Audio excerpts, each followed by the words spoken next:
Hello students, welcome once more to online video class for class 8 computer studies.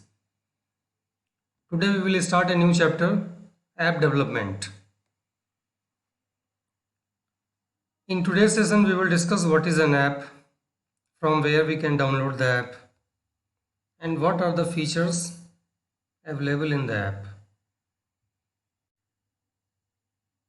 So without wasting the time, let us start our topic.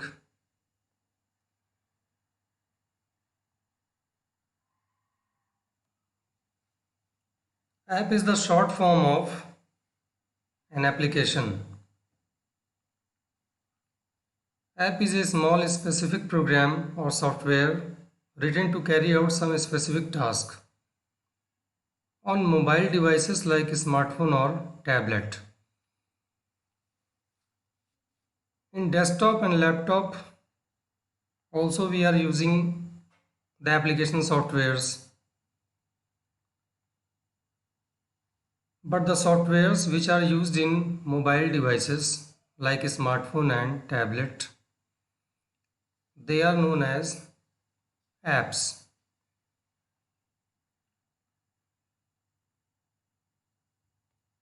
So the softwares which are used in mobile devices, they cannot be used in desktop or laptop, and the softwares which are used in desktop or laptop, they are not suitable for mobile devices. We have many types of apps in our mobile devices.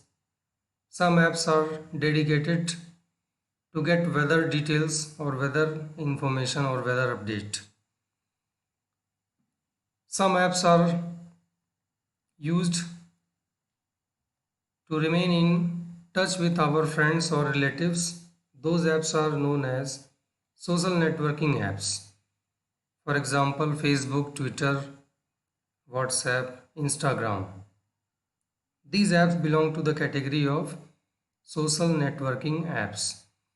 Some apps are designed for watching TV content on your smartphone. For example, GeoTV is one of those apps.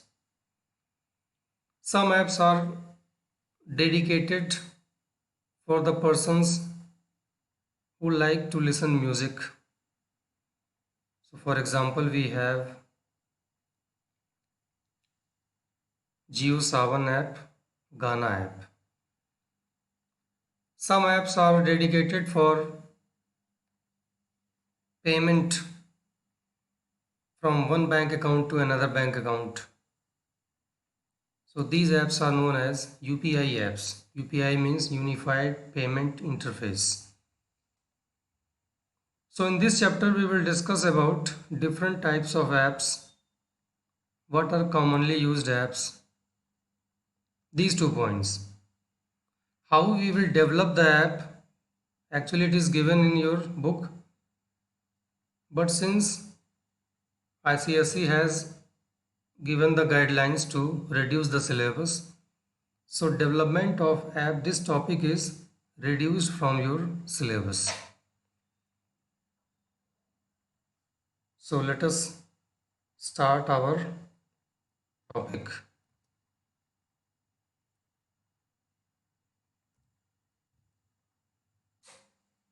Working of an app.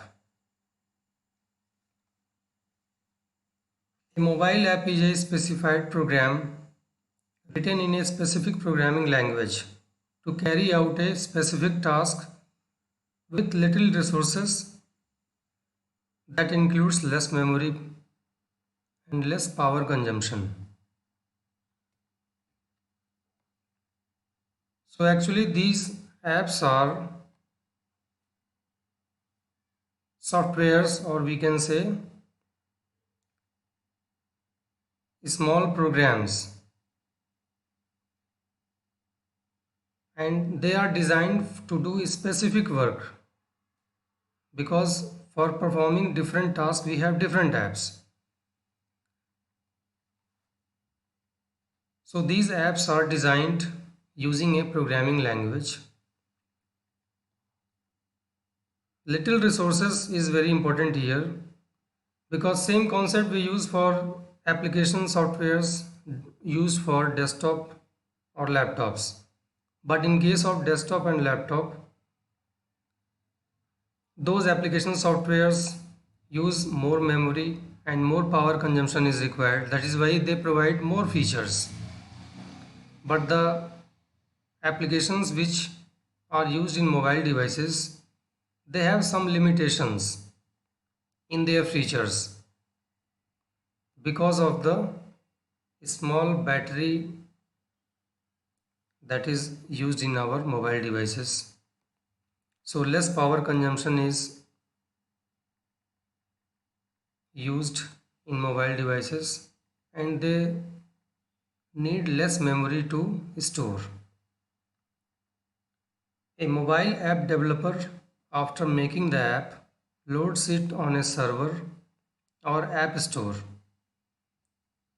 and a mobile user can download a mobile app from an app store or server only. You would have seen in your smartphone's main screen the icon of Play Store. Those who are using Android mobiles or the mobile devices which use Android operating systems, this icon is present on the main screen of the smartphone or your tablet, that is Google Play Store.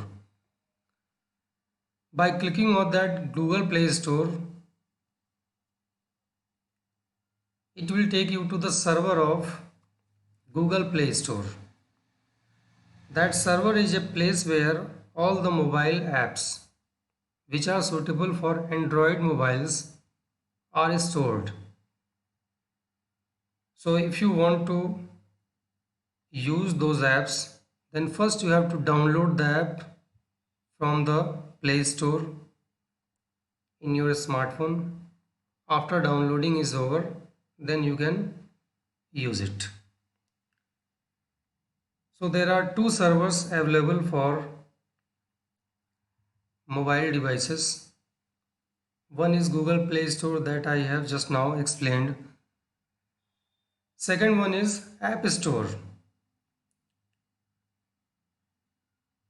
App Store is the server of Apple company.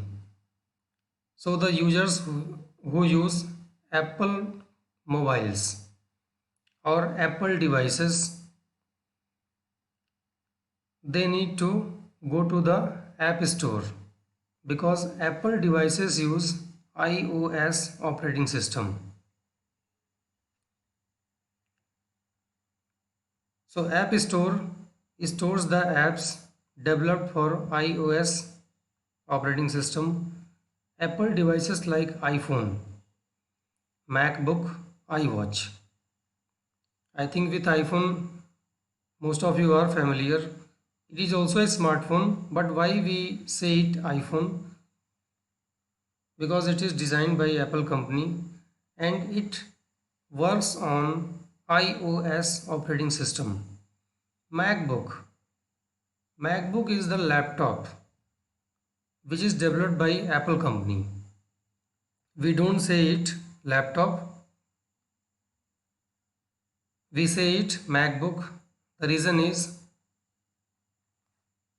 the other laptops use Windows operating system, but the laptops designed by Apple company, they use their own operating system, that is Macintosh operating system.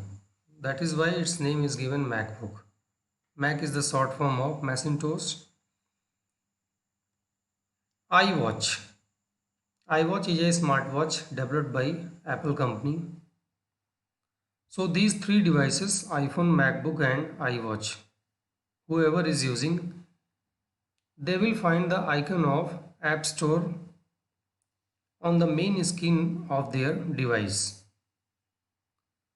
From there they can download the apps suitable for their devices. I think now app is clear to you, and from where we can download the applications or apps for our devices. That also should be clear to you. There are two servers, Google Play Store and App Store. Play Store is server for those users who use Android operating system. App Store is the server for those users who use Apple devices. Now we will discuss what are the features provided by these mobile apps. There are many features like interactive features, social media feature, geo service feature, payment feature, online and or offline feature. So these are the features provided by apps which are used in our smartphones or tablets. So starting with the first feature, what is interactive feature of these mobile apps? First one is sign in feature. Sign in is the other name of login. Some mobile apps require you to create your own account. For example, if you want to buy something from Flipkart, Amazon, then you need to create your own account. For creating account, you need user ID and password. So for the first time, if you are using these apps, then you need to sign in. After that, you need to create a user ID and password. When ID and password is created, then that ID and password is required for you to log in every time. So that is sign in feature. Why ID and password is required? Because using that ID and password, whatever transactions you do, it will be done from your account. So after creating ID password, in case of Flipkart and Amazon, you store your details like your address, your debit card number, your bank account. So once it is done, in future whenever you want to buy anything, then you need to select only your user ID and password. After that, this app will automatically take your address and your payment details like your debit card and bank account. That is why we need to create user ID and password, or we need to sign in. Another example of sign in is if you are using payment app like UPI apps, means PhonePe, Google Pay, MobiKwik. In these apps, Bhim app. These apps are used to transfer money from your bank account to another person's bank account. In that case also you are required to log in with your mobile number, your bank details. So that is the sign in feature. Why it is known as interactive feature? Because users interact with the application software. Application will ask some details from the user and user will provide those details. So app and user interact with each other. Next interactive feature is alerts. Apps also provide alerts to the users from time to time. Notifications. You would have seen when your smartphone is kept on a table for some time and the screen is off, automatically screen is light up, and sometimes in some smartphones use notification light. So those who have notification light, whenever new notification appear, that light will glow. The smartphones which don't have notification light, in that case we can set the smartphone in such a way that whenever a new notification will appear, the main screen of the smartphone will light up. It informs you that some notification has appeared. Now, reminders. Reminder is also an interactive feature. App can remind you to do something at a designated time. For example, we can set alarm so that we can come to know that at this particular time we have to do that work. For example, in my smartphone, which provides fast charging facility, it charges from 0% to 50% within 30 minutes. So whenever I charge my smartphone, I set a alarm there, so that when it becomes 90%, that an alarm will remind me that charging is over. We should not keep our smartphone connected with the power supply for longer time. Once your smartphone's charging is 90%, you should switch it off. Maximum 95%. So charging should be done in the smartphone between 90 to 95% to increase the battery life. Many persons have this tendency to charge the smartphone maximum, that is 100%. I will suggest you don't do it. 90 to 95%, between that, whenever charging is completed, then you should remove your smartphone from the charging to increase the battery life. That is why I use alarm whenever I charge my smartphone, because it has fast charging. So within 30 minutes it will charge 50%. Now the next feature of mobile app is social media feature.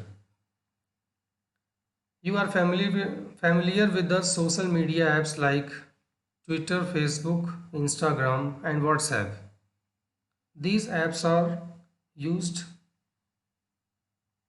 to interact or communicate with our friends or relatives.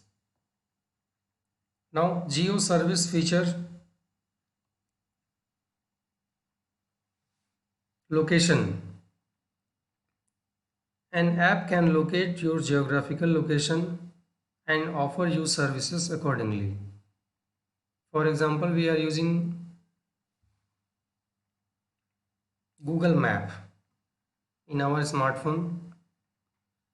That Google Map application will inform us about our current location, and it provides many facilities. For example, we can find the distance from our current location to the destination. Suppose we want to go to Gorakhpur. So we can find what is the distance from Padona to Gorakhpur, and how we want to approach to our destination, using train or taxi or foot. If you select that option, it will give you details about how much time you need to reach your destination.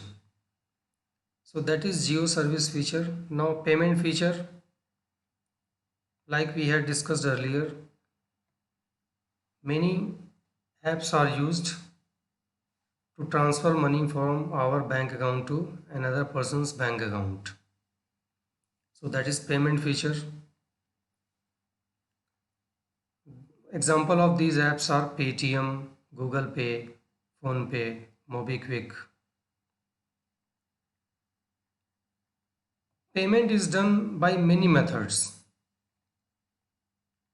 If both the persons, that is sender and receiver, are using the same app, for example, they are using PhonePe, in that case, sender needs only the mobile number of the receiver.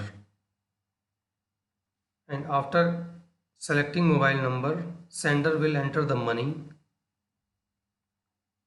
and after that 6-digit UPI pin, that we say password, is entered, and within a few seconds money will be transferred from the sender's account to the receiver's account.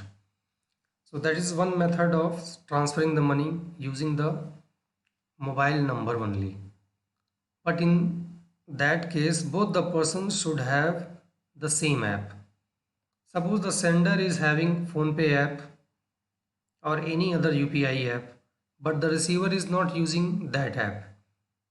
So how the money will be transferred? In that case, sender needs the bank account number of the receiver and IFSC code of the branch where the receiver has bank account.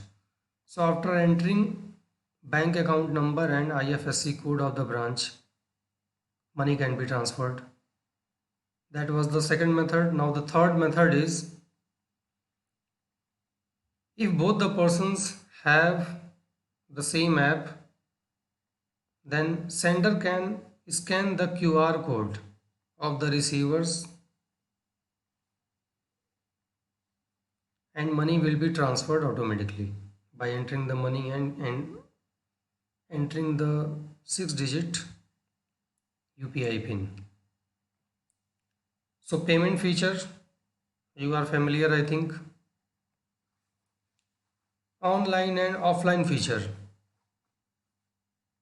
Some apps need internet connection to work, but some apps don't require internet connection to work. For example, social networking apps, payment apps, they require internet connection, and the apps which don't require internet connection, example of those apps are our camera app in our mobile phone. Whether internet connection is on or off, we can click the photographs anytime whenever we want. The calculator app in our smartphone, that also does not require internet connection. So today's session is over now. We had discussed what is an app, from where we can download the app, and what are the features of an app. Revise the topic. In the next video, we will discuss some more topics related with app. Till then, take care. Thank you.